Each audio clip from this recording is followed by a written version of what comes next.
Hola, muy buenas tardes. A nombre de Proncavi, Proncología y Calidad de Vida, les damos la más cordial bienvenida en esta tarde que vamos a platicar con un invitado especial, el doctor Manuel Juncua López, médico gastroenterólogo, y aparte con nuestro oncólogo médico, el doctor Homero Fuentes de la Peña, sobre el tema de cáncer de colon. ¿Puede detenerse antes de que empiece? Y esto pues en el marco del Día Mundial de la Lucha contra el Cáncer de Colon, que es el 31 de marzo, o sea, el día de mañana, donde pues desde hace ya bastante tiempo se llevan a cabo estas campañas para crear conciencia y para sensibilizar a la población sobre las necesidades que tienen todos los pacientes que son diagnosticados con esta enfermedad y últimamente también para tomar medidas para reducir los riesgos de tener la misma. Así es que les doy la más cordial bienvenida y me da mucho gusto que podamos platicar sobre este tema porque pues hemos tenido durante el día algunas preguntas de la comunidad en varios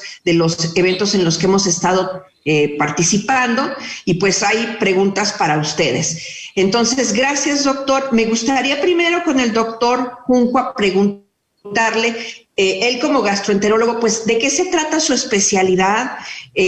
¿Cuándo debemos visitar a un gastroenterólogo para que nos ponga un poquito en contexto? Mi especialidad es todo lo que se refiere a endoscopía del tubo digestivo, diagnóstica y terapéutica. Hacemos procedimientos intervencionistas y consultamos en lo clínico todo lo que son patologías que afectan el aparato digestivo, ¿no? Esa es mi especialidad. Además, cirujano general, que es una especialidad que prácticamente ya no ejerzo, la cirugía general, sino solamente me dedico a lo que es la gastroenterología. Muy bien. Doctor Homero, yo sé que tú trabajas muy de la mano con el doctor Juncua en algunas cosas. Platícanos un poquito, ¿cómo se lleva de la mano la oncología con la gastroenterología? Mira, se deben de llevar muy bien y lo ideal es que los médicos especialistas formemos estos pequeños grupos multi e interdisciplinarios en los que podamos en un momento dado trabajar juntos en el beneficio del paciente. Creo que la comunicación es fundamental y cuando aparte de la comunicación y del conocimiento claro del especialista al que refieres y te refieren, es buena, y en el caso de Manuel y yo que somos amigos hace 30 años o quizá un poquito más, pues caray, la solución fluye muy sencilla, ¿no? Entonces él me dice algo, me manda algo, yo le digo algo, le mando algo, estamos en la misma frecuencia, comentamos un caso, podemos estar o no de acuerdo, y es mucho más común que yo como médico especialista en oncología, que me encargo de los tratamientos oncológicos, requiera de una valoración endoscópica, ya sea de inicio, ya sea en el seguimiento de los pacientes, y no nomás del colon, pero hoy vamos a hablar de cáncer de colon, ¿verdad? Colon y recto. Y creo que la confiabilidad que él tiene, la experiencia que él tiene, te da un plus que no te da otra persona, y por eso hacemos estas pequeñas alianzas, ¿no? Entonces, va de la mano. Los médicos no somos todólogos. Y cuando una persona tiene cáncer de colon, ¿con quién va primero? ¿Con quién llega? Con gastro, definitivamente. Sí, casi la mayoría de las veces el diagnóstico inicial lo hace el gastroenterólogo, aunque no es el único. Obviamente los médicos generales, otras especialidades como puede ser medicina interna o inclusive algo que no esté tan relacionado o que tenga contacto con la gastroenterología. Si es un médico acucioso y el paciente manifiesta algunos síntomas, puede ser que pueda realizarse el diagnóstico inicial. Normalmente salvo que Homero me diga lo contrario, a oncología llega ya como un paciente referido en la mayoría de las ocasiones, ¿no? Entonces nosotros tenemos la oportunidad de hacer un diagnóstico temprano de la enfermedad, ¿no? Doctor, y justamente nos preguntan mucho, ¿qué se siente? ¿Cómo saben que pueden tener la enfermedad? ¿Hay algún síntoma que pueda ser como una alerta?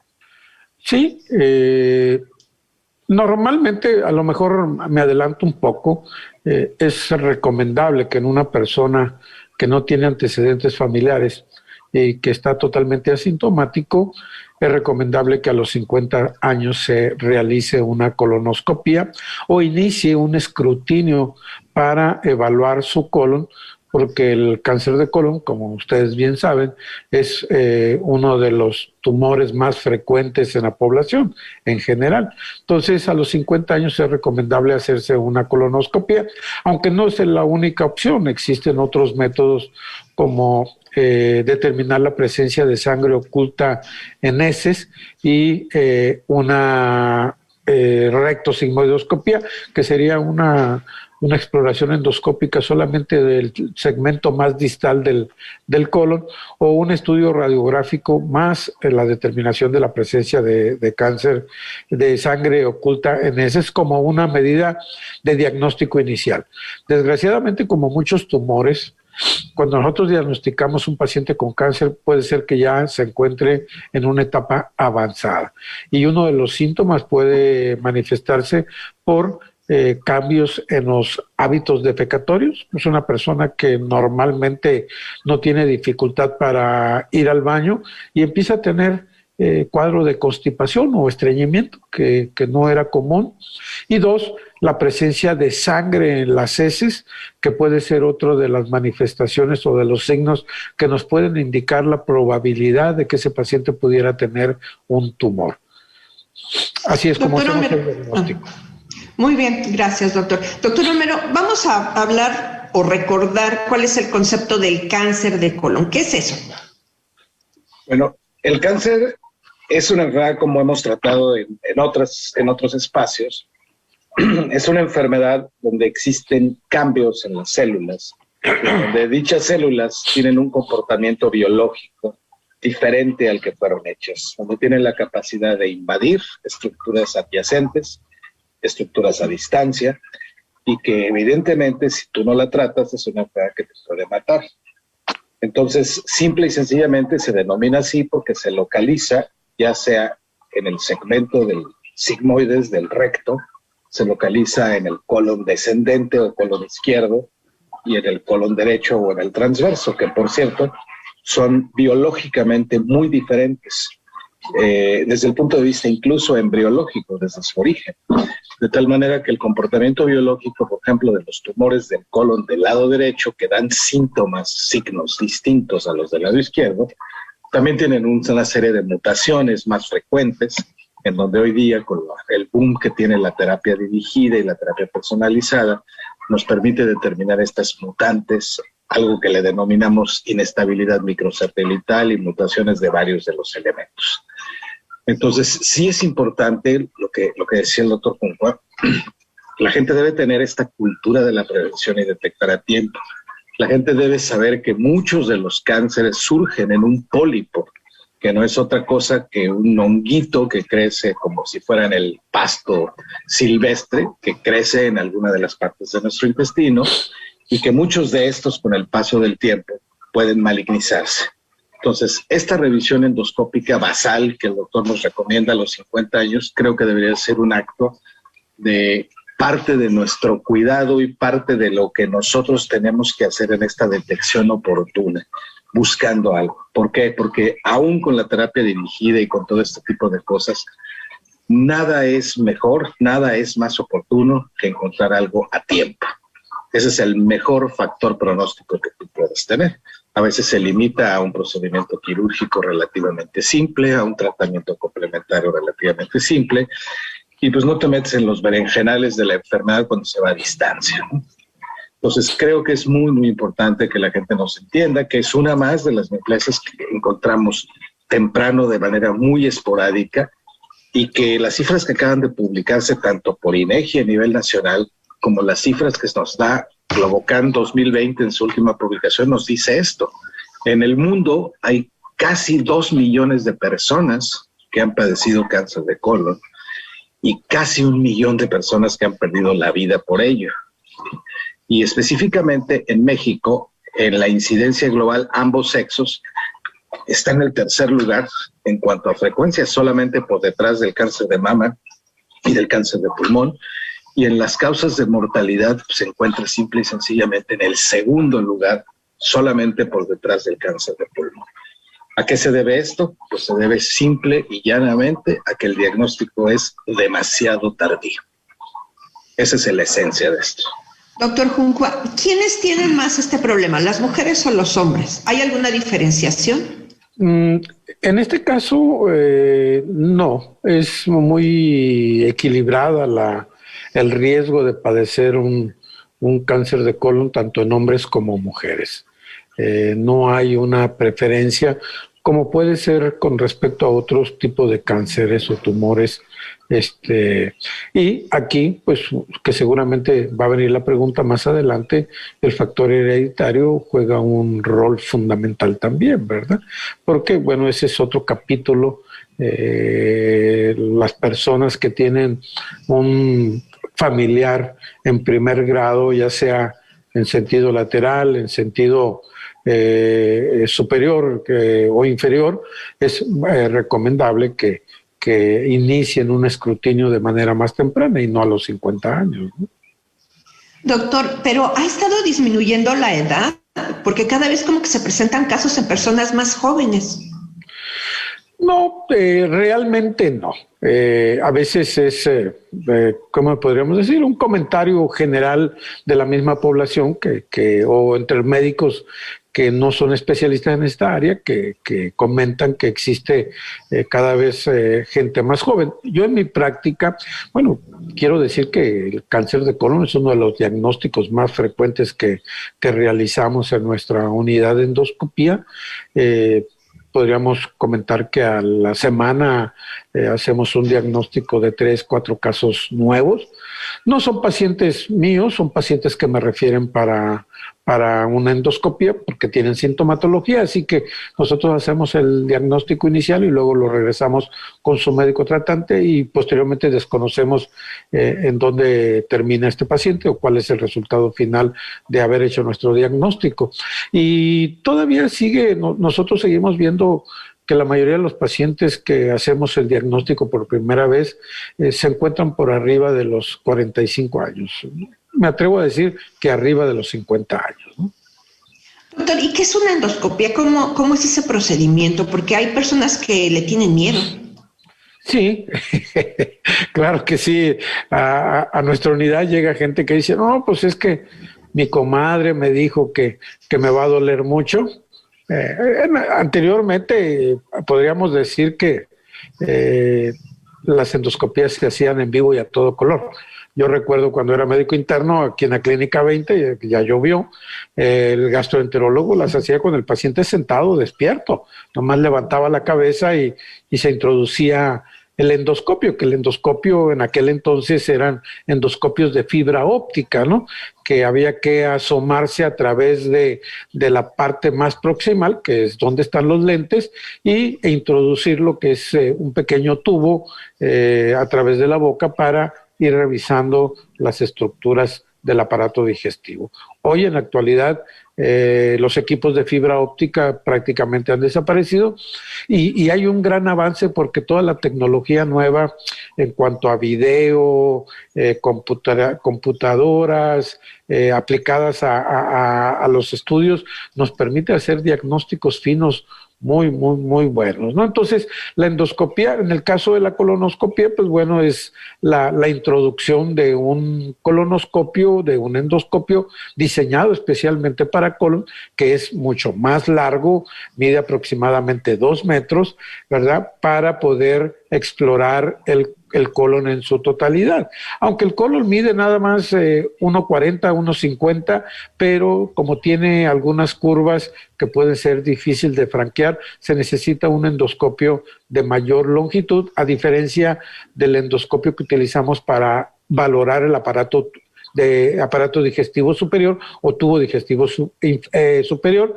El colon lo consideramos tubo digestivo inferior. Entonces, generalmente lo hacemos con una sedación, nos acompaña un anestesiólogo que seda al paciente para que esté cómodo, y realmente ahora, en estos tiempos actuales donde se dispone de medicamentos altamente efectivos para sedar al paciente o dormirlo, sedarlo es el término más adecuado, y de corta duración, al paciente se le administran los medicamentos por parte del anestesiólogo, está sedado durante el procedimiento y no va a sentir dolor, y hacemos la colonoscopía. El paciente, en el caso de la exploración endoscópica del colon, pues debe tener una preparación. Tenemos que desalojar toda la materia fecal lo mejor posible para que la exploración se considere adecuada y satisfactoria.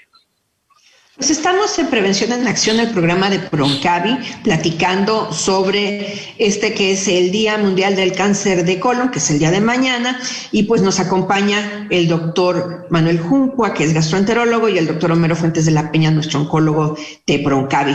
Continuamos después de esta pausa.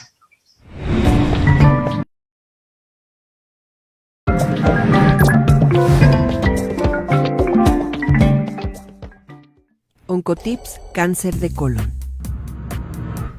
Se estima que el 47% de los casos de cáncer de colon podría prevenirse aumentando los factores protectores y disminuyendo los factores de riesgo.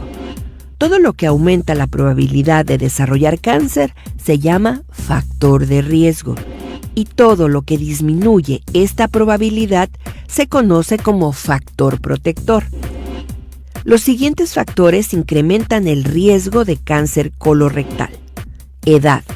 El riesgo de cáncer colorectal aumenta a partir de los 50 años. Antecedentes familiares. Tener familiares cercanos que hayan sufrido de cáncer colorectal puede duplicar el riesgo de padecer este tipo de cáncer. Antecedentes personales de pólipos o enfermedad inflamatoria intestinal. Consumo de alcohol. Tabaquismo, sobrepeso u obesidad. Proncavi te invita a vivir de manera saludable y reducir los riesgos de tener cáncer de colon. Oncotips, cáncer de colon. Toma nota de los alimentos que pueden ayudarte a reforzar tus niveles de vitamina D y reducir tus riesgos de cáncer de colon. El salmón y las sardinas, el hígado de pollo, la leche enriquecida con vitamina D que podemos encontrar en nuestros supermercados habituales. Proncavi te invita a vivir de manera saludable y reducir los riesgos de tener cáncer de colon. Oncotips. Y pues nos estaba platicando el doctor Juncua de cómo se hace esta exploración de la colonoscopía. Y es entonces, en términos llanos, como si fuera una camarita que se introduce para ir viendo en algún monitor cómo estamos por dentro. Sí, eso es básicamente eso, es una cámara. Como les decía, ha habido adelantos tecnológicos increíbles que yo no dudo que en un futuro vayamos a prescindir del patólogo, porque la capacidad de definición de los endoscopios actuales es altísima, nos permite manipular la luz que utilizamos, que hace resaltar el patrón fino que es el recubrimiento interno del colon y de toda la estructura del aparato digestivo. Entonces, y nos permite hacer diagnósticos de manera muy temprana. Entonces, esa camarita está en la punta del endoscopio y la transmite toda la señal o toda la imagen, la transmite a los monitores que utilizamos para ir viendo todo el trayecto del colon e ir explorando todos los ángulos, toda la superficie interna, que es el sitio donde se origina el cáncer de colon. Muy bien. Oigan, ¿y se puede prevenir o no se puede prevenir? Yo creo que puedes reducir riesgos y puedes en un momento dado reducir de manera drástica lo que podrían ser, por ejemplo, lesiones de transformación maligna. Y ahorita hablamos de los síntomas asociados a la genética. Pero, por ejemplo, mira, vamos a suponer, si tú empiezas por entender que el intestino grueso, colon, necesita fibra, necesita agua, tomas las cantidades, no que nosotros lo más les digamos, sino lo que está escrito en las líneas internacionales, en los guías internacionales de esto, ¿no? Para reducción de riesgos. Tienes una dieta balanceada, mantienes un peso saludable, te movilizas del espacio donde estás y trabajas sentado. Hay una serie de cosas que pueden hacer reducir esto. Ahora, vamos a suponer, porque son súper frecuentes, y Manuel Junco no me dejará mentir, los pólipos, ¿no? Tú te hacen una endoscopía y te encuentran un pólipo. Pues, regularmente, ¿qué se hace? Pues se quita. Se manda al patólogo y el patólogo te reporta. No es extraño que en la punta de ese pólipo pueda haber, por ejemplo, una tumoración premaligna o una displasia o algo in situ, ¿no? Ahí empezando. Pues hicieron eso, ya te curaron, ya te quitaron eso, por ejemplo. Entonces, sí vas a reducir la mortalidad, por supuesto, y vas a reducir los factores de riesgo. Imagínate si yo tengo un sobrepeso enorme, si como puras cochinadas, pues es evidente que voy a desarrollar algún problema de salud ahí o en otro sitio. En ese sentido, como prevención primaria, me parece que puedes reducir y puedes evitar. Eso es a lo que yo me refiero. No sé qué piense Manuel Junco. Sí, definitivamente estoy de acuerdo contigo. Sobre todo has dicho una parte muy importante, que es el sobrepeso, la obesidad, que es otra pandemia mundial, ¿no? Y que en México tenemos cifras muy elevadas y ocupamos el primer lugar en la obesidad infantil. La obesidad tiene íntima relación con la presencia de algunos cánceres en el ser humano, en este caso en los mexicanos, y entre ellos se encuentra el cáncer de colon. Eliminar, y esto ha sido una historia de largo tiempo, hay antibióticos que pueden favorecer ciertos elementos que pueden inducir algunas alteraciones microscópicas a nivel celular y hacer que se desarrolle un cáncer, ¿no? Son las medidas preventivas: la ingesta de fibra, eliminar las carnes que están procesadas o alimentos procesados que tienen químicos para conservarlos y que esos químicos influyen de alguna forma en facilitar el desarrollo de un cáncer. Y hay otras medidas, se recomienda, y acabo de leer por una revista, cuáles son las guías para el uso de antiinflamatorios no esteroideos para prevenir el cáncer de colon, ¿no? Y se recomienda utilizar, pues, entre ellos la aspirina, que es algo tan básico, ¿verdad? Tan básico tomar aspirina de acuerdo a cómo se categorice a la persona, y que puede ayudar, porque está demostrado que el uso de aspirina por largo tiempo puede prevenir el desarrollo de cáncer de colon. No es una prevención muy fuerte en ese sentido, pero sí es uno de los factores que puede influir para disminuir el riesgo de la presencia o desarrollo de un cáncer de colon. Y la otra parte importante, pues, es el escrutinio, ¿no? Es el escrutinio. Nosotros, podría yo decir que hacemos un promedio de 10 a 20 colonoscopías por semana, que es un nivel alto de procedimientos, y quizás en el 40% de ellos encontramos pólipos, que afortunadamente la gran mayoría son pólipos pequeños de características benignas, pero que, como ya lo comentó Homero hace unos momentos, nos permite resecarlos, eliminarlos, quitarlos, alejando el riesgo de que el paciente desarrolle un cáncer. Y obviamente esa es una manera de prevenir de manera muy precisa la probabilidad que el paciente vaya a desarrollar un cáncer de colon. Doctor, tenemos ahorita una pregunta aquí de las personas que nos están sintonizando. Dice, como forma preventiva, entonces, ¿se debe hacer colonoscopía o endoscopía? Endoscopía es un término general. Endoscopía es ver por dentro.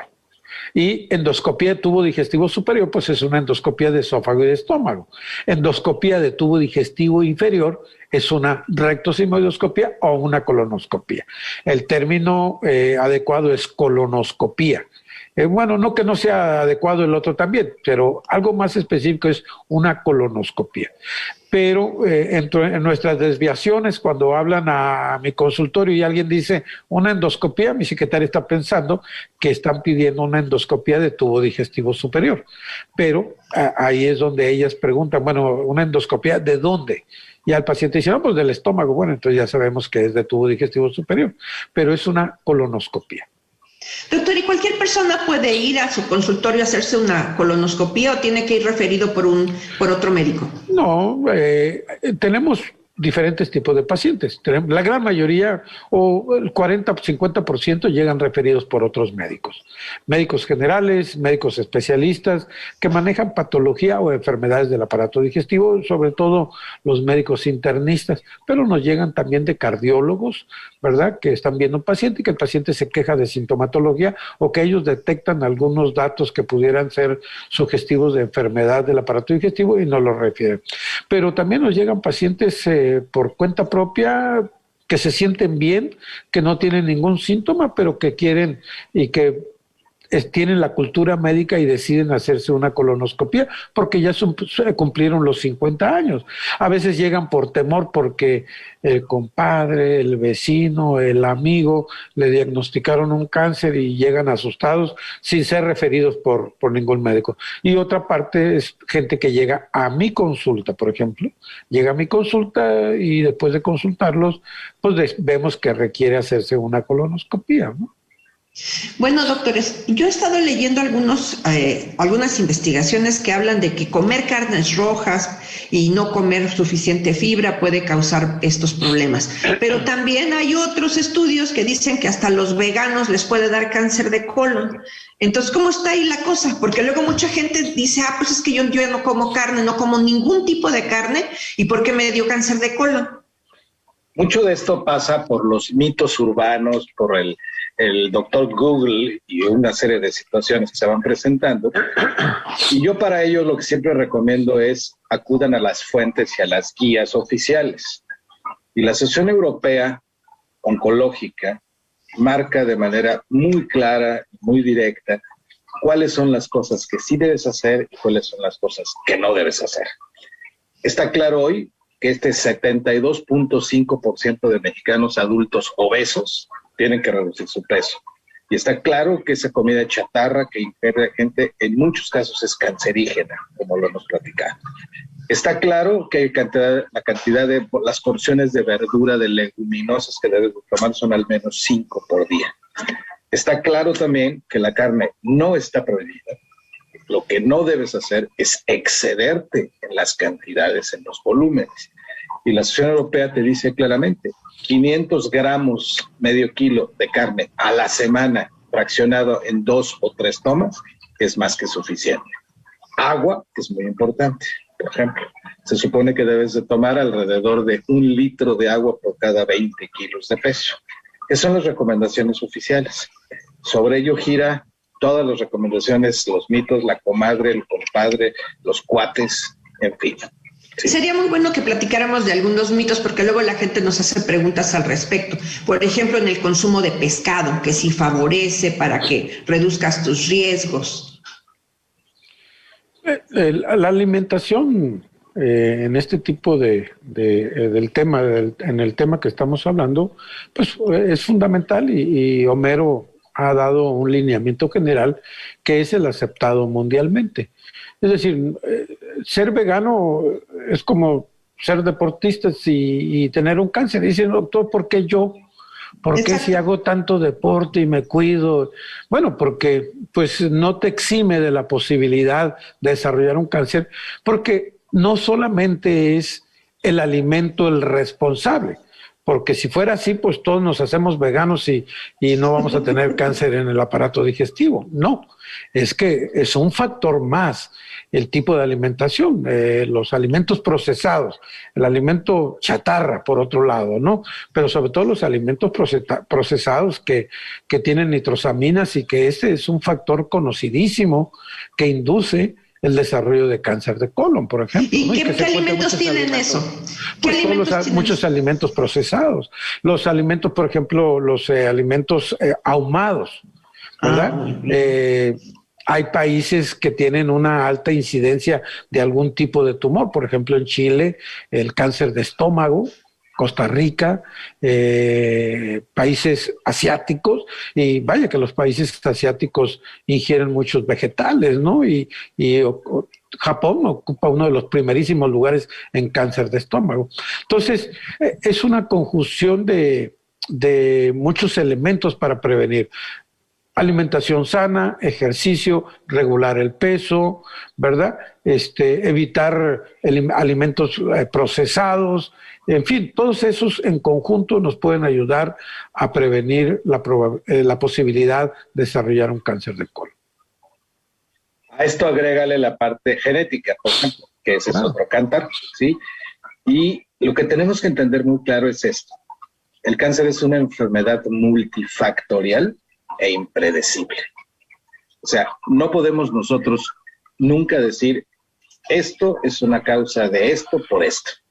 O sea, es una serie de elementos, una serie de datos conjuntos que en un momento se presentan, ¿sí? Eso es muy importante que lo podamos entender. ¿Tú cómo ves, Manuel? Sí, totalmente de acuerdo, no tengo ninguna diferencia en este aspecto.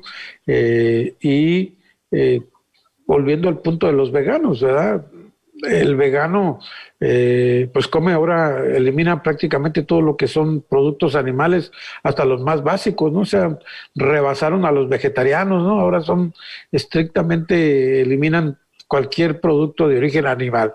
Entonces, pero no los va a eximir de la probabilidad de desarrollar un cáncer, porque como dice Homero, hay otros factores que intervienen, el factor genético, las lesiones microsatelitales, las alteraciones del DNA celular, a nivel molecular, puede inducir el desarrollo de un cáncer de colon.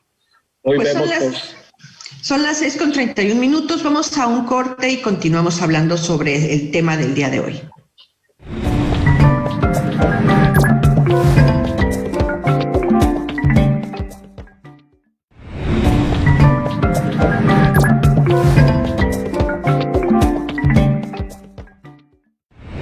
Oncotips Cáncer de colon. Para reducir los riesgos de tener cáncer de colon, es importante que controles tu peso. Lleva una vida físicamente activa y limita el tiempo que pasas sentado. Lleva una dieta saludable rica en cereales, legumbres, verduras y frutas. Reduce el consumo de alimentos ricos en calorías, azúcar y grasa, así como las bebidas azucaradas. Evita comer carne procesada y limita el consumo de carne roja y alimentos ricos en sal.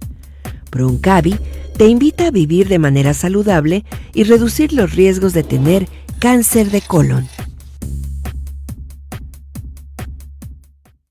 Oncotips Cáncer de colon. Para reducir tus riesgos de tener cáncer de colon, no dudes en tomar suplementos de ácido fólico si lo crees necesario. Puedes consultar con tu médico para que te los prescriba o puedes encontrarlo en las farmacias o tiendas naturales. No obstante, también puedes obtener ácido fólico mediante una adecuada alimentación. Proncavi te invita a vivir de manera saludable y reducir los riesgos de tener cáncer de colon.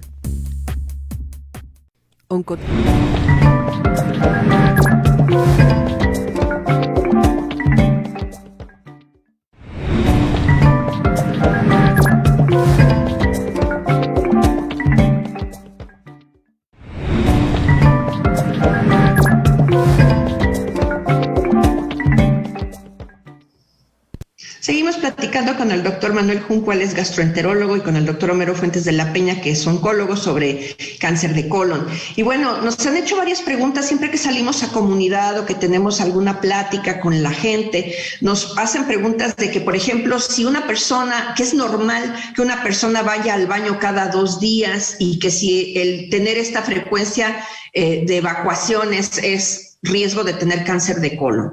O nos preguntan también que si su mamá o su papá han tenido alguna enfermedad de este tipo, pues es seguro que ellos se van a morir de cáncer de colon, por ejemplo. El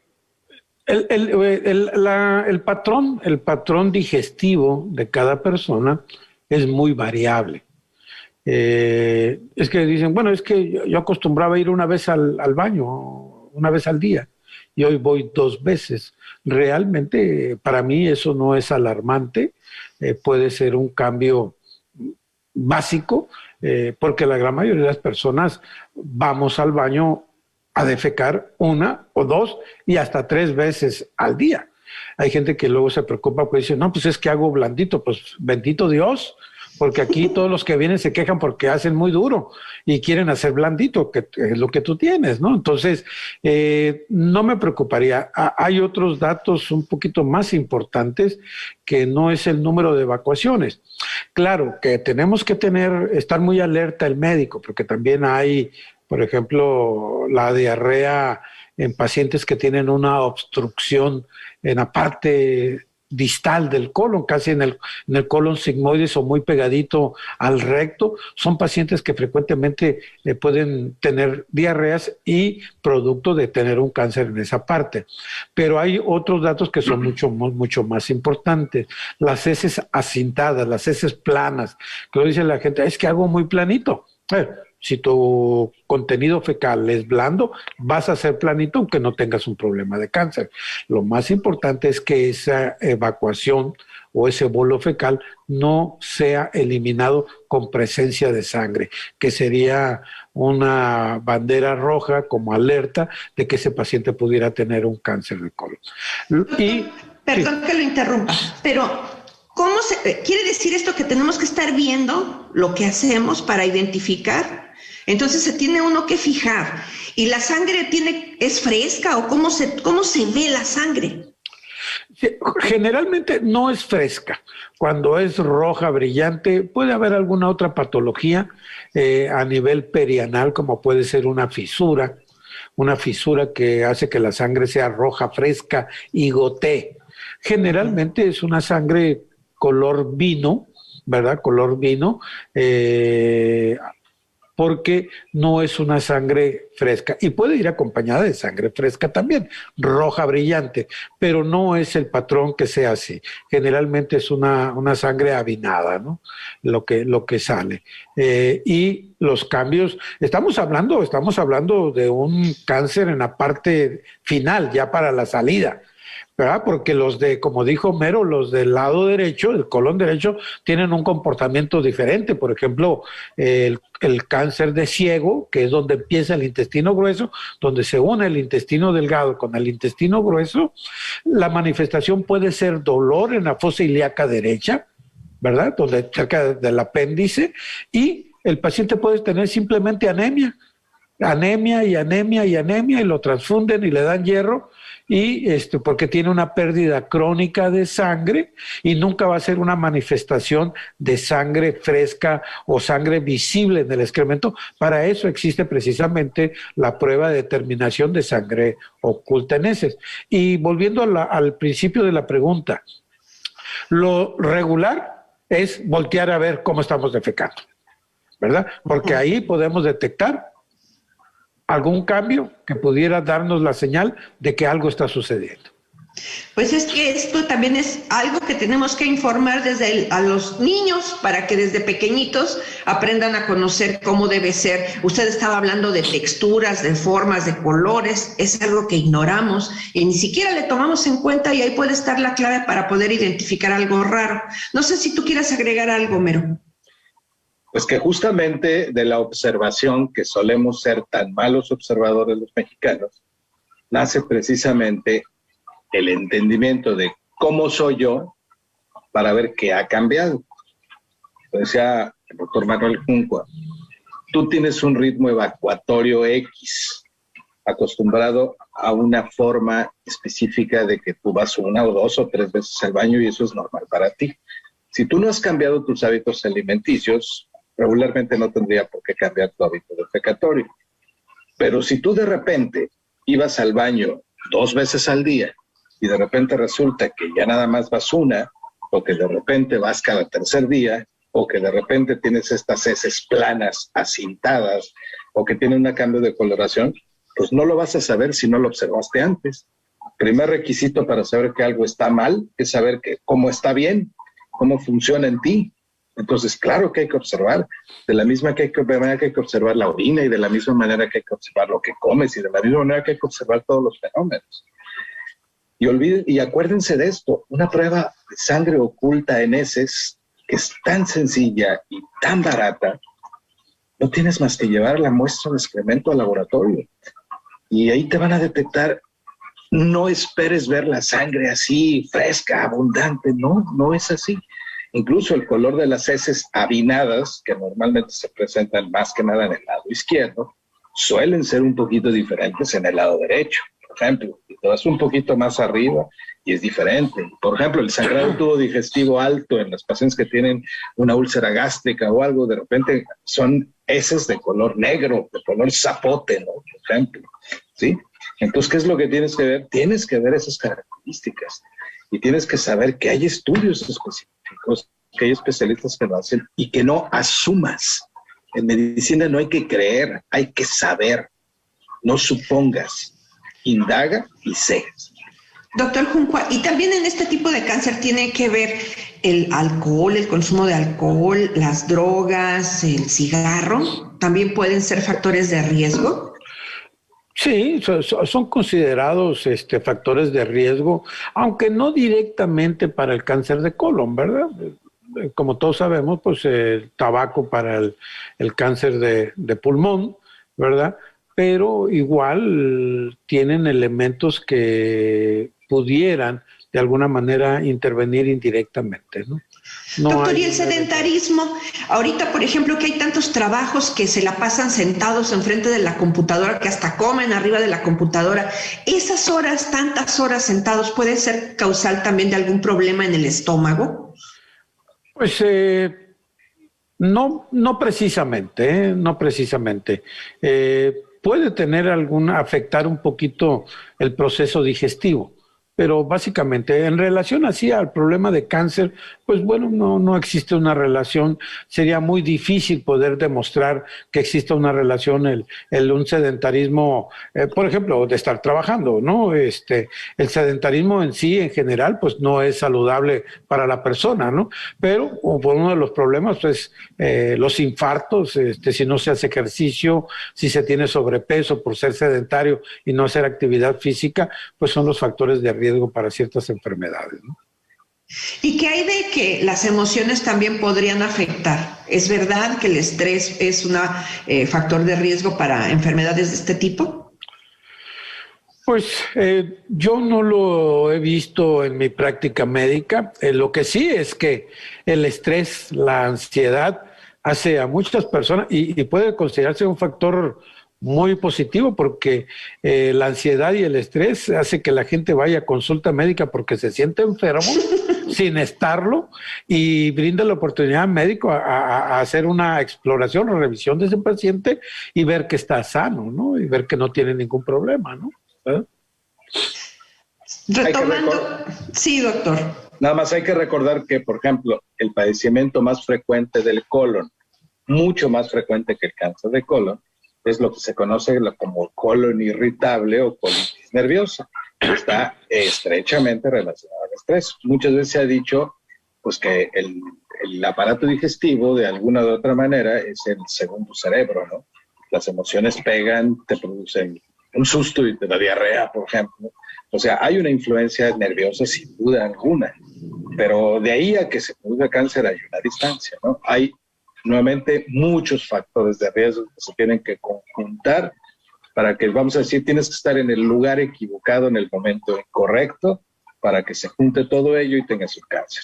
Aún así se da con la frecuencia en los números que les decía, es muy alta y ante la duda no supongas, estúdiate y ve qué tienes. Y en el caso de otros tipos de cáncer, por ejemplo, el cáncer de mama, pues se recomienda que se haga la mastografía, el cáncer cervicouterino, pues el Papá Nicolau, y una frecuencia determinada. En este caso estamos hablando que pacientes o personas de 50 años en adelante se tienen que hacer cada año un estudio de sangre en heces o una colonoscopía, o ¿qué se tiene que hacer? No es cada año, es cada 5 años y que puede ser extendido hasta cada 10 años.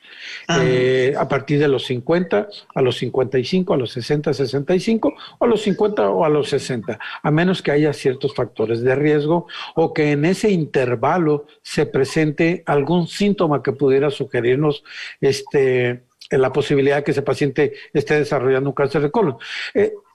El tiempo que transcurre entre una lesión premaligna y el establecimiento de un cáncer de colon puede ser muy largo, no es de un año, pueden pasar 5, 10 años para que se establezca una lesión maligna, pero hay cánceres que pueden desarrollarse de manera muy rápida y en 1 año o 2 años, aunque el paciente tenga una colonoscopía 2 años atrás, puede llegar a desarrollar un cáncer de colon, ¿no? Digamos que estas serían las excepciones y que están ligadas a estos factores genéticos que hablamos, como la poliposis familiar múltiple, como algunos síndromes específicos familiares, en donde está todo esto, que por cierto, en el cáncer de colon tienen un poco más de peso que en otros tipos de cáncer. La genética es importante, hay algunas mutaciones bien descritas, por ejemplo, hay alguna inestabilidad microsatelital, hay unos codones genéticos afectados en cáncer de colon, entonces sí hay algunos elementos como tal. En esos pacientes excepcionales que tienen un familiar directo, por ejemplo, o más de un familiar directo, que tienen una colitis ulcerativa, que tienen alguna situación como enfermedad de Crohn o alguna de estas enfermedades previas, esos pacientes son diferentes a la población general. Probablemente esos pacientes sí requieran un escrutinio mucho más estrecho que el paciente común y corriente o la persona común y corriente que no tiene síntomas. Creo que hay que distinguir esos dos grupos de pacientes. Ya son las 6:46. Vamos a nuestra última pausa para regresar al cierre del tema del día de hoy.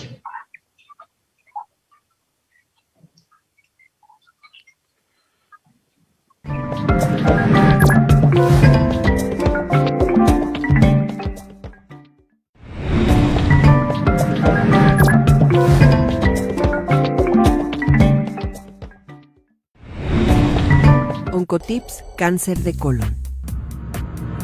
Estos son los alimentos que pueden ayudarte a consumir ácido fólico de manera natural y reducir tus riesgos de tener cáncer de colon. El jugo de naranja natural y recién hecho, la col rizada, las espinacas, el brócoli, las acelgas, las lentejas, los espárragos, los repollos, las coles de Bruselas, los guisantes o chícharos, los cacahuates, el aguacate, el melón y el plátano. Proncavi te invita a vivir de manera saludable y reducir los riesgos de tener cáncer de colon. Oncotips Cáncer de colon.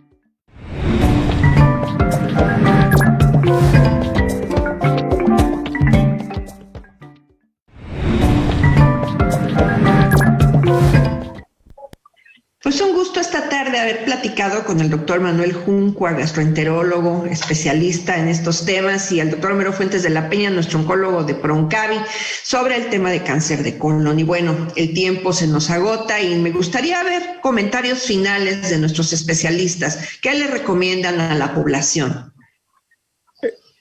Que tomen en cuenta lo que hemos platicado aquí, lo que hemos expresado, que no teman, que logren integrar a su pensamiento, a sus ideas, que la prevención es lo mejor que puede existir para evitar tener un cáncer, en particular un cáncer de colon.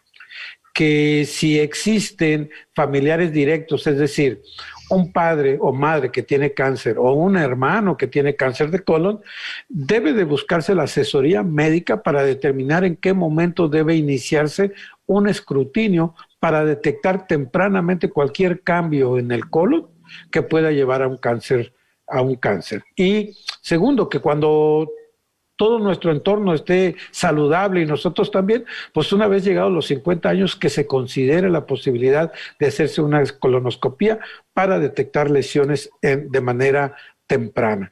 Y igual, si se tiene algún síntoma, aunque no se tengan los 50 años, aunque no tengamos ningún familiar con cáncer de colon, pero tenemos algunos síntomas que son que llaman la atención, que puede ser sangre en el excremento, que puede ser cambios en los hábitos defecatorios, cambios muy ostensibles, dolor, pérdida de peso inexplicable, anemia inexplicable, pues entran dentro de las señales que pudieran indicarnos que el paciente tiene que acudir a atención médica y vigilar la probabilidad de tener un cáncer de colon o estudiarse por ese lado para prevenirlo, ¿no? Doctor Homero. Pues ya lo dijo casi todo. Yo agregaría simple y sencillamente algo. Tú eres corresponsable de tu salud, ¿sí? Aquí no tiene nada que ver el gobierno, el sistema de salud, tus preferencias políticas, partidos políticos, tus equipos de fútbol. Aquí eres tú el que tiene que tomar decisiones. No supongas. Acude con la persona que a eso se dedica. Olvídate de las consultas por internet, de lo que dice la comadre, de lo que dice el compadre.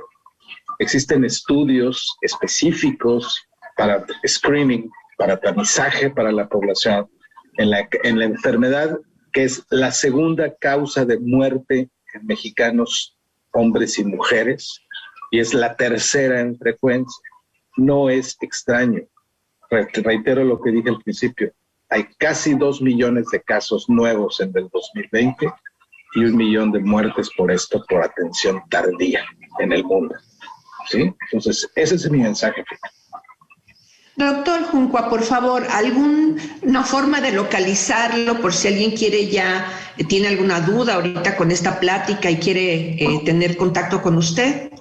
Sí, pues ya en la actualidad no se puede uno ocultar por ningún lado, hasta los cobradores nos encuentran fácilmente. Así es. En internet el nombre es doctor Manuel Juncua y aparece en Google, aparece en Facebook, teléfono, pues páginas en la sección amarilla. Muy bien. Es muy fácil localizarlos.